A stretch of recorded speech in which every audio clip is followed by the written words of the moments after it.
आप सभी को जय यीशु। दैनिक बाइबल पाठ में आप सभी का हार्दिक स्वागत है।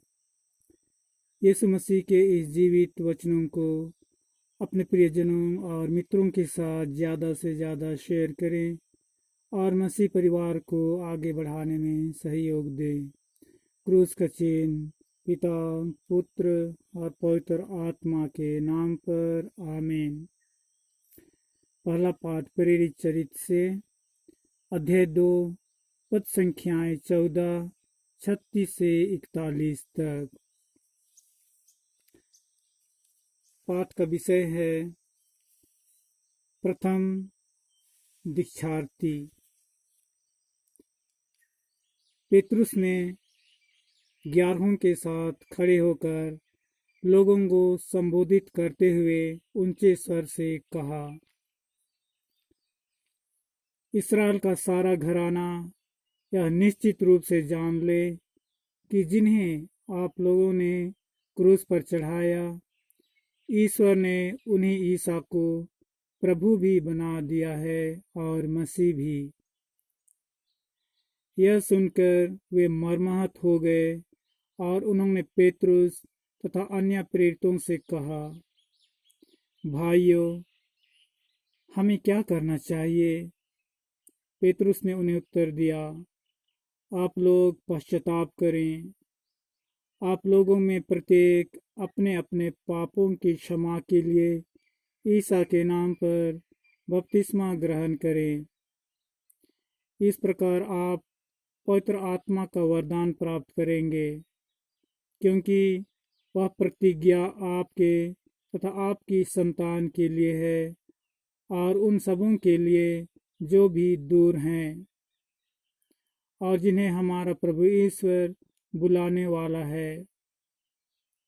पेतरुस ने और बहुत सी बातों द्वारा साक्ष्य दिया और यह कहते हुए उनसे अनुरोध किया कि आप लोग अपने को इस विधर्मी पीढ़ी से बचाए रखें। जिन्होंने पेतरुस की बातों पर विश्वास किया, उन्होंने बपतिस्मा ग्रहण किया। उस दिन लगभग 3000 लोग शिष्यों में सम्मिलित हो गए। यह प्रभु का जीवित वचन है। ईश्वर को धन्यवाद। आज का दूसरा पाठ पहला पेतरुस अध्याय 2 पद संख्याएं 20 से 25 तक। पाठ का विषय है शासकों की अधीनता स्वीकार करें। यदि अच्छी तरह काम करने के बाद भी आपको दुख भोगना पड़ता है और आप उससे धैर्य से सहते हैं, तो यह ईश्वर की दृष्टि में पुण्य कर्म है। इसलिए तो आप बुलाए गए हैं, क्योंकि मसीह ने आप लोगों के लिए दुख भोगा और आपको उदाहरण दिया, जिससे आप उसका अनुसरण करें।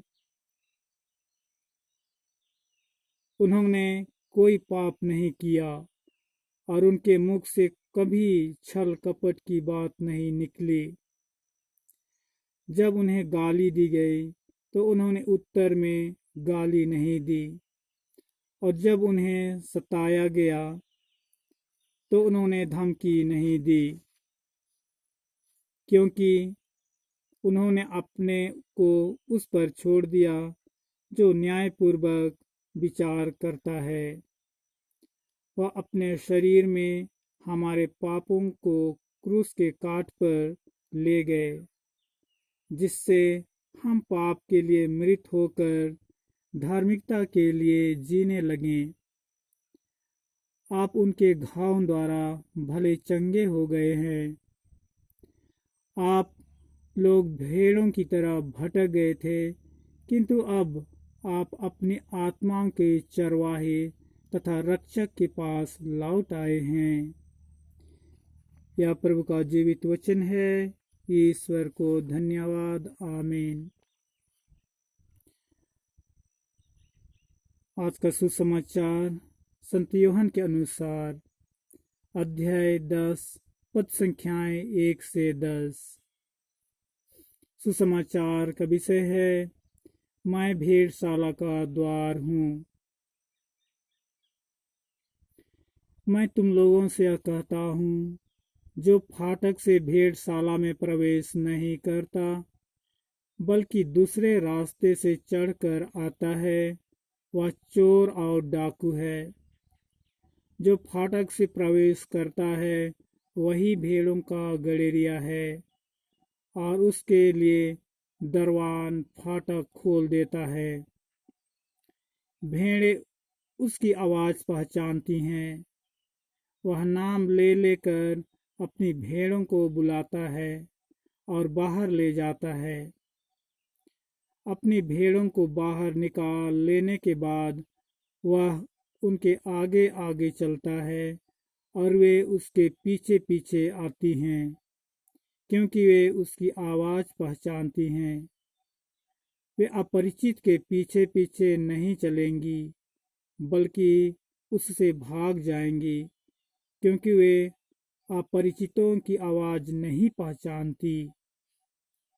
ईसा ने उन्हें यह दृष्टांत सुनाया, किंतु वे नहीं समझे कि वे उनसे क्या कह रहे हैं। ईसा ने फिर उनसे कहा, मैं तुम लोगों से यह कहता हूँ, भेड़शाला का द्वार मैं हूँ। जो मुझसे पहले आए वे सब चोर और डाकू हैं, किंतु भेड़ों ने उनकी नहीं सुनी। मैं ही द्वार हूँ। यदि कोई मुझसे होकर प्रवेश करेगा तो उसे मुक्ति प्राप्त होगी।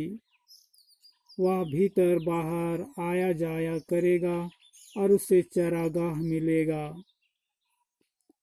चोर केवल चुराने, मारने और नाश करने आता है। मैं इसलिए आया हूँ कि वे जीवन प्राप्त करें, बल्कि परिपूर्ण जीवन प्राप्त करें। यह प्रभु का पवित्र सुसमाचार है। ख्रिस्त की जय। आप सभी को ईश्वर की आशीष और आपका दिन मंगलमय हो। आमीन।